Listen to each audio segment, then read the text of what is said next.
Dictation शुरू होगा 5 second बाद।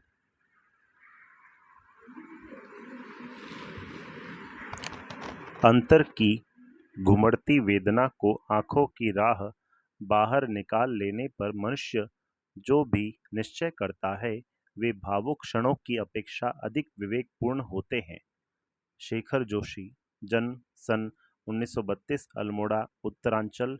प्रमुख रचनाएं: कोसी का घटवार, साथ के लोग, दाज्यू, हलवाहा, नौरंगी बीमार है, एक पेड़ की याद, सम्मान, पहल सम्मान। निधन सन 2022।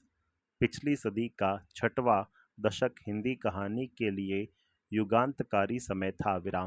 एक साथ कई युवा कहानीकारों ने अब तक चली आती कहानियों के रंग ढंग से अलग तरह की कहानियां लिखनी शुरू की और देखते देखते कहानी की विधा साहित्य जगत के केंद्र में आ खड़ी हुई।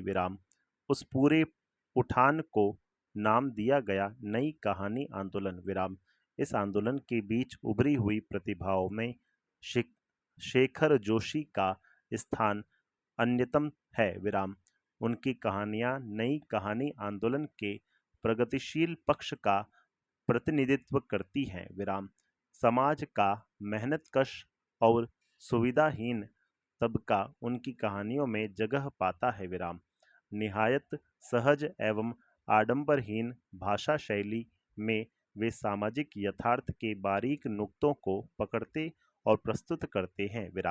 उनके रचना संसार से गुजरते हुए समकालीन जनजीवन की बहुविध विडंबनाओं को महसूस किया जा सकता है। ऐसा करने में उनकी प्रगतिशील जीवन दृष्टि और यथार्थ बोध का बड़ा योगदान रहा है। पैरा शेखर जी की कहानियां विभिन्न भारतीय भाषाओं के अतिरिक्त अंग्रेजी, पोलिश और रूसी में भी अनुदित हो चुकी है।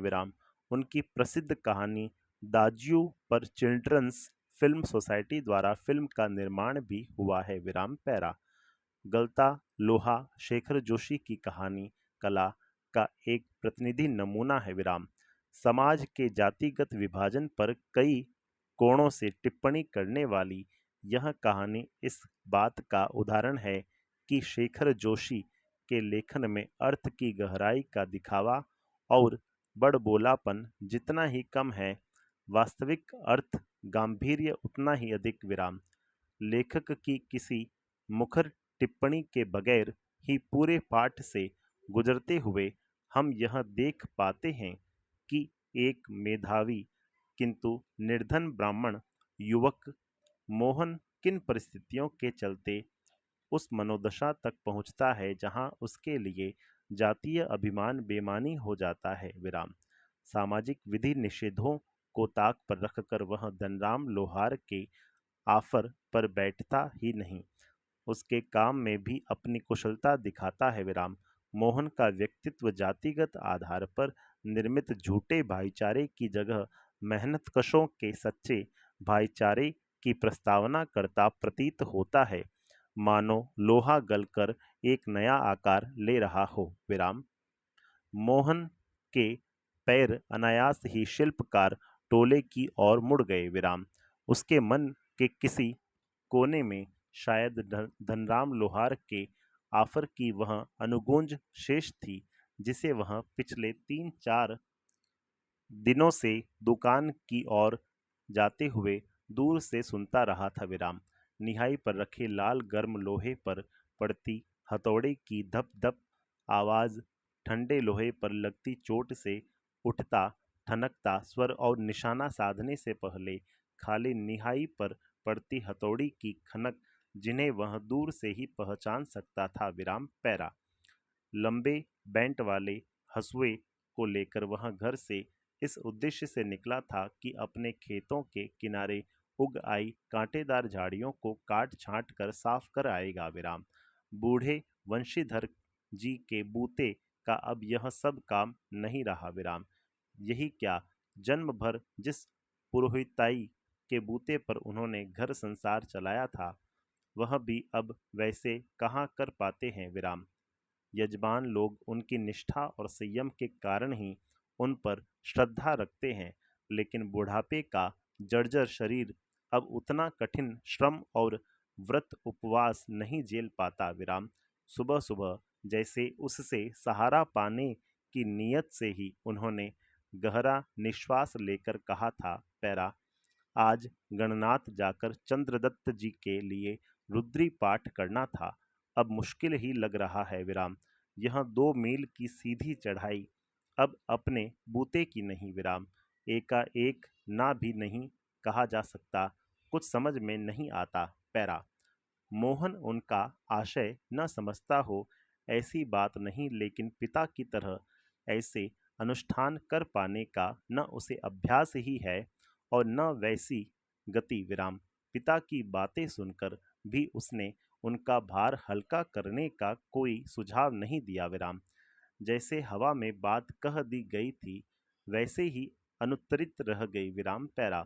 पिता का भार हल्का करने के लिए वह खेतों की ओर चला था, लेकिन हंसुए की धार पर हाथ फेरते हुए उसे लगा वह पूरी तरह कुंद हो चुकी है। विराम। पैरा। धनराम अपने बाएं हाथ से धौंकनी फूंकता हुआ दाएं हाथ से भट्टी में गर्म होते लोहे को उलट पलट रहा था और मोहन भट्टी से दूर हटकर एक खाली कनिस्तर के ऊपर बैठा उसकी कारीगरी को पारखी निगाहों से देख रहा था। विराम। पैरा। मास्टर त्रिलोक सिंह तो अब गुजर गए होंगे, मोहन ने पूछा। विराम।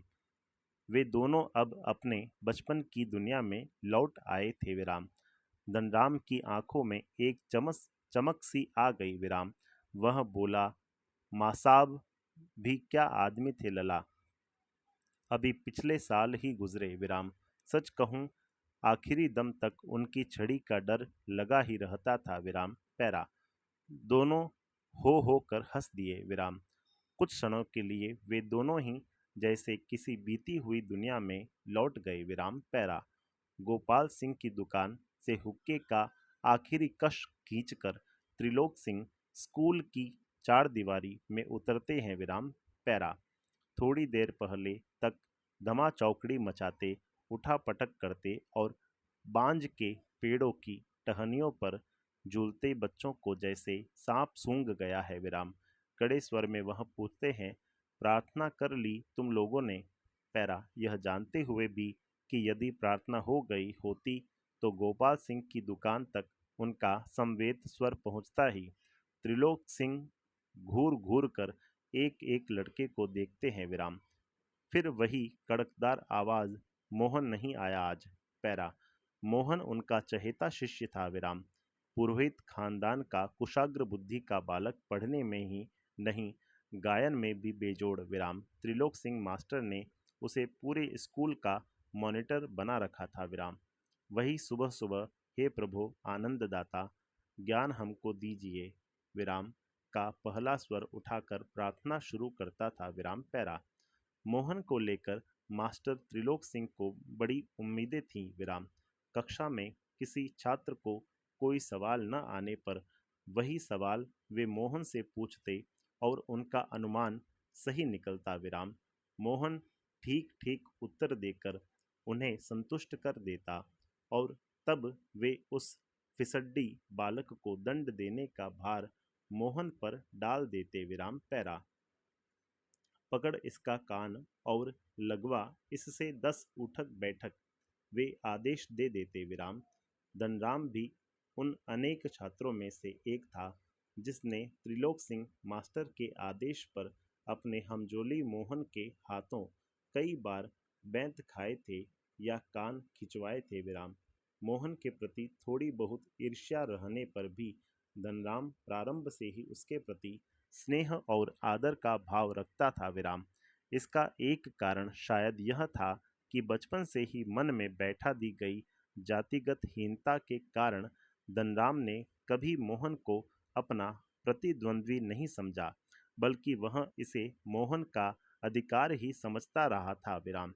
बीच बीच में त्रिलोक सिंह मास्टर का यह कहना कि मोहन एक दिन बहुत बड़ा आदमी बनकर स्कूल का और उनका नाम ऊंचा करेगा, धनराम के लिए किसी और तरह से सोचने की गुंजाइश ही नहीं रखता था विराम पैरा। और धनराम, वह गांव के दूसरे खेतीहर या मजदूर परिवारों के लड़कों की तरह किसी प्रकार तीसरे दर्जे तक ही स्कूल का मुंह देख पाया था विराम। त्रिलोक सिंह मास्टर कभी कभार ही उस पर विशेष ध्यान देते थे विराम। एक दिन अचानक ही उन्होंने पूछ लिया था, धनवा, 13 का पहाड़ा सुना तो पैरा?